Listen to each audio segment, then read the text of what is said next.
నమస్తే.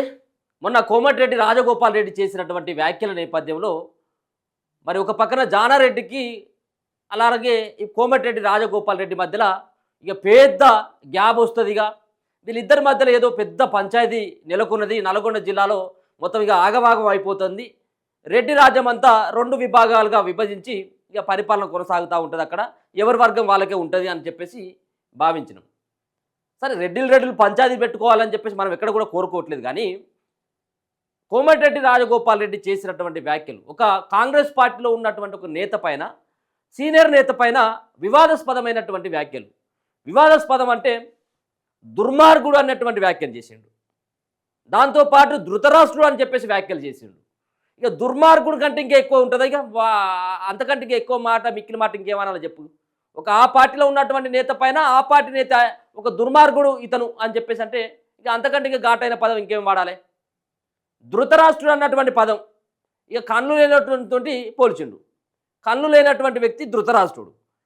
అట్లాంటి ధృతరాష్ట్రునితోటి పోల్చిన తర్వాత అంటే కన్ను కనబడాయా మరి? ఇప్పుడు జానారెడ్డికి కన్ను కనబడతలేవు అని చెప్పేసి ఆయన నేరుగా చెప్పిండు. ఈయన ఒక దుర్మార్గుడు అని చెప్పేసి చెప్పిండు. అయిన తర్వాత కూడా ఇక రెడ్డిలు ఒకటి, ఇక మరి ఇక నేనైతే అనలేను కానీ సరే, రెడ్డిలు ఒకటి అన్నటువంటి తీరుగా వాళ్ళ వ్యవహార శైలి ఉన్నది. ఇక దీని పట్ల జానారెడ్డి కొడుకైనటువంటి రఘువీర్ రెడ్డి స్పందించిండు. ఇక రఘువీర్ రెడ్డి స్పందించిన తర్వాత మా ఆయన ఎట్లా అంటాడు? ఇప్పుడు ఎవరికైనా కానీ కొడుకు రేషం ఉంటుంది. వాళ్ళ నాయనని అన్న తర్వాత ఎట్లయినా కొడుకు కొంత రేషం ఉంటుంది. అదే మా ఆయను ధృతరాష్ట్రుడు అనే, కళ్ళు లేని కబోదే అని చెప్పేసి అనే, దుర్మార్గుడు అని చెప్పేసి అనే, పదవులు రాకుండా అడ్డుపడతానని చెప్పేసి అన్నాడు. కాబట్టి కొంత ఏమైనా ఘాటైనటువంటి వ్యాఖ్యలు చేస్తాడు కావచ్చు అని అనుకున్నాం. కానీ ఆయనకు రఘువీర్ రెడ్డి ఏం చేసిందంటే మాయను మంచిగానే అన్నాడు. మాయన అన్న దాంట్లో తప్పే ఉన్నది, కోమటిరెడ్డి రాజగోపాల్ రెడ్డి అంటే తప్పేంది అని చెప్పేసి అంటా ఉన్నాడు. అబ్బా, ఇక మరి రెడ్డిలు చూడు, వాళ్ళు ఎంత తిట్టుకున్నా వాళ్ళు ఒకటి, ఎంత తన్నుకున్నా వాళ్ళు ఒకటి.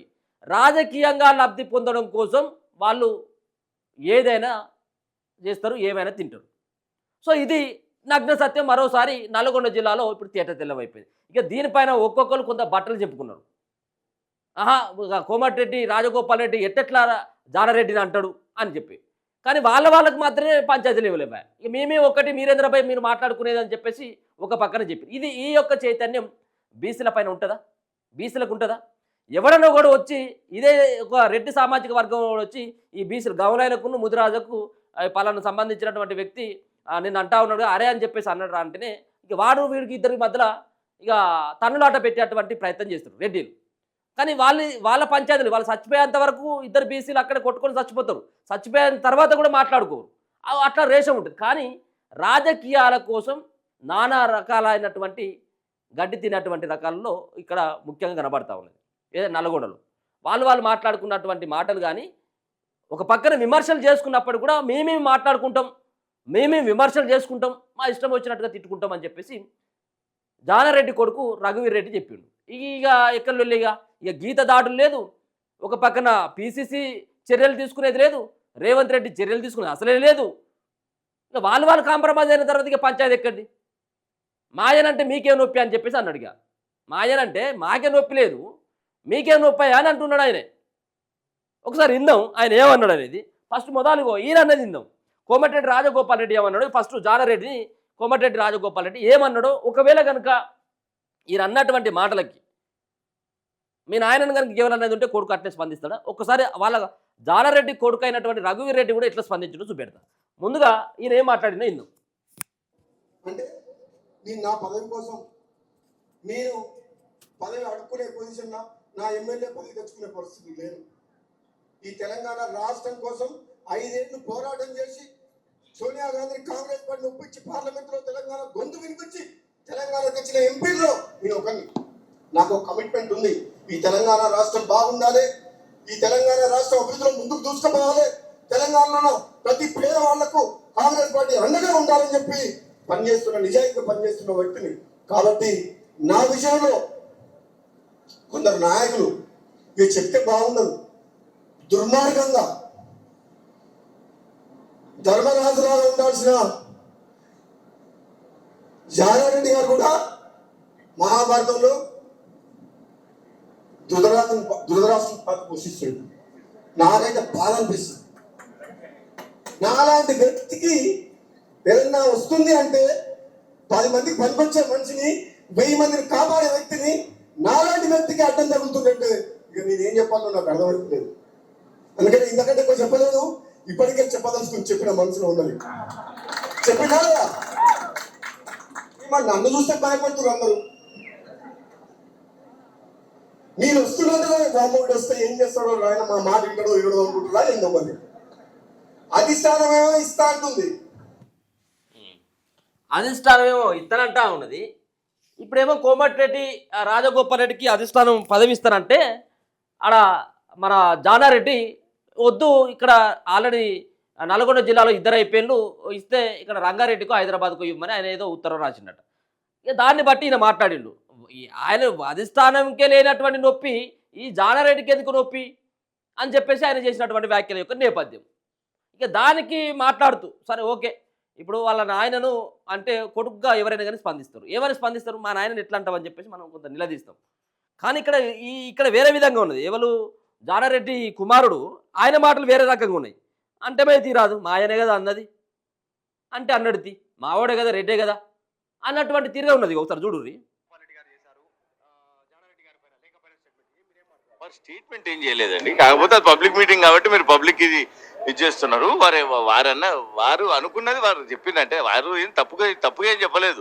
దానిలో ఏమైనా చెడ్డ మనిషి ఇది చేసిందా? కాకపోతే జానారెడ్డి గారు నా మీద ఇంకెక్కువ ప్రేమ చూపిస్తే బాగుంటది అని అన్నారు. ఆయన ధర్మరాజు అనుకుంటే ధృతరాష్ట్రుడు అనేటువంటి ధృతరాష్ట్రుడు అంటే ఏమన్నా బేడా? కాకపోతే ధృతరాష్ట్రుడు కొంచెం కొడుకుల మీద ఎక్కువ ప్రేమ చూపించిండ్రు. అట్లేమన్నా వేరే వాళ్ళ మీద ప్రేమ చూపిస్తున్నారు, నా మీద తక్కువ చూపిస్తున్నారు అని అదొక ఆ సందర్భంగా అన్నారు తప్ప ఆయన తప్పు ఉద్దేశంతో అనలేదు. నేను ఎమ్మెల్యేగా గెలిచిన తర్వాత మంత్రి పదవిని అడ్డుకుంటున్నారు, జిల్లాలో రాకుండా. ఒక ఇంట్లో 2 వస్తే తప్పేంటి? క్రికెట్ లో లేరా, వేరే దగ్గర అవకాశం తగ్గట్లేదా, నన్ను రాకుండా అడ్డుకుంటున్నారు జానారెడ్డి లేక అనేది. తప్పకుండా అధిష్టానం ఇవ్వదలుచుకుంటే 2 కాదు 3 ఇవ్వచ్చు. కానీ కాంగ్రెస్ పార్టీ అధిష్టానం ఉంటది. వారు కూడా అది మాట్లాడుతూ అధిష్టానంకే సూచన చేసింది. ఇక్కడ నాయకులకు ఇక్కడ వారినో సంబోధించలే. ఆయన చెప్తూ పార్టీకే ఇచ్చేసిండ్రు. కాకపోతే అది పబ్లిక్ మీటింగ్ లో అయ్యే వరకు లేదా పబ్లిక్ న్యూస్ లాగా చేస్తారు. That is not big news. ఎప్పటి నుంచో రాజగోపాల్ రెడ్డి గారు మంత్రి పదవి ఎక్స్పెక్ట్ చేస్తుండ్రు. ఆ విషయం కూడా మీకు తెలిసిందే. అదే విషయాన్ని పబ్లిక్ లో మీటింగ్ పెట్టే వరకల్లా అది ఒక సబ్జెక్ట్ కింద తయారైంది. ఉమ్మడి రంగారెడ్డి జిల్లా, హైదరాబాదు ఇప్పుడే గుర్తొచ్చిందా జానారెడ్డి గారికి? 30 ఏళ్ళు మంత్రి చేశారు, అప్పుడు గుర్తు రాలేదు. కానీ ఇప్పుడు ఆయన ఈ రోజు లేఖ రాస్తున్నారు వాళ్ళ గురించి, నన్ను అడ్డుకోవడానికి అనేటువంటిది రాజగోపాల్ రెడ్డి. అదొక్కటి తప్పు. అంటే ఎందుకంటే రంగారెడ్డి జిల్లాకి ఇస్తే నల్గొండ జిల్లాకి ఇవ్వద్దని కాదు. మా నల్గొండ జిల్లాకు మొన్న ఎమ్మెల్సీలు 4 వచ్చినాయి.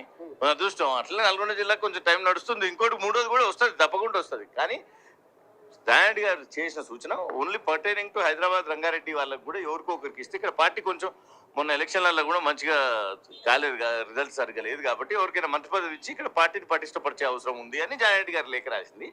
అది వారు తప్పుగా అనుకున్నారు అంతే తప్ప వారికి ఇప్పటికే తెలిసి ఉంటుంది. అట్లయితే లేదు.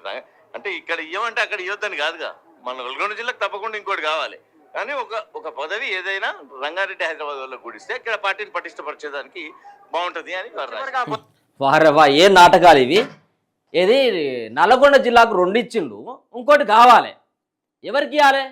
ఈ పక్క పెట్టుకున్నటువంటి వేమల వీరేశంకి ఇవ్వచ్చు కదా, ఇంకా మందుల సామెలకు ఇవ్వచ్చు కదా. అట్లా కాదు. ఇది రెడ్డి రాజ్యం కదా. ఇది కాంగ్రెస్ పార్టీలే రెడ్డి రాజ్యం కదా. ఈ రెడ్డి రాజ్యంలో ఇంకోటి రావద్దు. ఈ మా అయ్యని తిట్టింది మంచిగానే ఉన్నది, మా అయ్యని తిట్టినోనికి పదవి ఇస్తే తప్పేంది?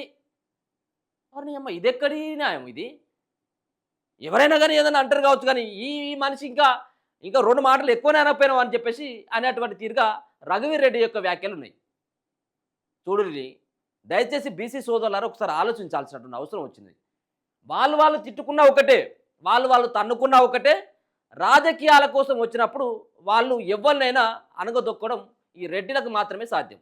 మరి ఆ తీరుగా మనం బీసీలు ఎందుకు తయారు కాకూడదు అంటే, ఈ నల్గొండ జిల్లాలో మొత్తం గుత్తబాటిళ్ళు. ఇప్పుడు రెడ్డిళ్ళు గుత్తబాటిళ్ళు. ఇంకొక పదవి వస్తే అది ఇవ్వచ్చు కదా కోమటిరెడ్డి రాజగోపాల్ రెడ్డికి. ఇంకా పార్టీ ఇంకా పటిష్టంగా తయారవుతుంది కదా. ఇక రానోడు రాకనే పోయాడు, వచ్చిన కంటే ఇంకొక 3 కావాలంట, ఇంకొకటి కావాలట ఇంకో ఆ జిల్లాకి. దయచేసి ఒకసారి ఆలోచించాల్సిన అవసరం కూడా ఉంటుంది. ఇన్ని మాటలు అన్న తర్వాత ఈయన మాటలు అన్నాడు జానారెడ్డి ధృతరాష్ట్రుడు అన్నాడు. ధృతరాష్ట్రుడు అంటే ఆయన ఏమంటాడంటే, నువ్వు కన్ను లేని వ్యక్తికి ఎందుకు పోల్చుకుంటా ఉన్నావు? కొడుకుల మీద ఎక్కువ ఉన్నటువంటి ప్రేమ ఉన్నటువంటి వ్యక్తి కూడా ధృతరాష్ట్రుడు. వాస్తవే ధృతరాష్ట్రుడికి కొడుకుల మీద ప్రేమనే ఉంటుంది, కానీ అదే తీరుగా మొత్తం ఆ కొడుకులనే మొత్తం వంశాన్ని లేకుండా నాశనం చేసినటువంటి ఆ కొడుకుల మీద ఉన్నటువంటి ప్రేమతోటి ఆ ధృతరాష్ట్రుడు మొత్తం వంశాన్ని లేకుండా చేసుకున్నాడు. సో అది కూడా గుర్తుపెట్టుకోవాలి. ధృతరాష్ట్రుడు అంటే కేవలం కొడుకుల మీద ప్రేమే కాదు, కళ్ళు చూపు లేనటువంటి వ్యక్తి. కళ్ళు చూపు లేనటువంటి వ్యక్తితో పోల్చిన తర్వాత కూడా వాళ్ళ అయ్యని పక్కకు నెట్టేసి మా అయ్య పైన ఇంకో 2 మాటలు అనపోయినాం అని చెప్పేసి కోమటిరెడ్డి రాజగోపాల్ రెడ్డి వ్యాఖ్యలని ఆ రఘువీర్ రెడ్డి సమర్థించినట్టుగా స్పష్టంగా కనపడతా ఉన్నది. చూస్తూనే ఉండండి మన తొలి.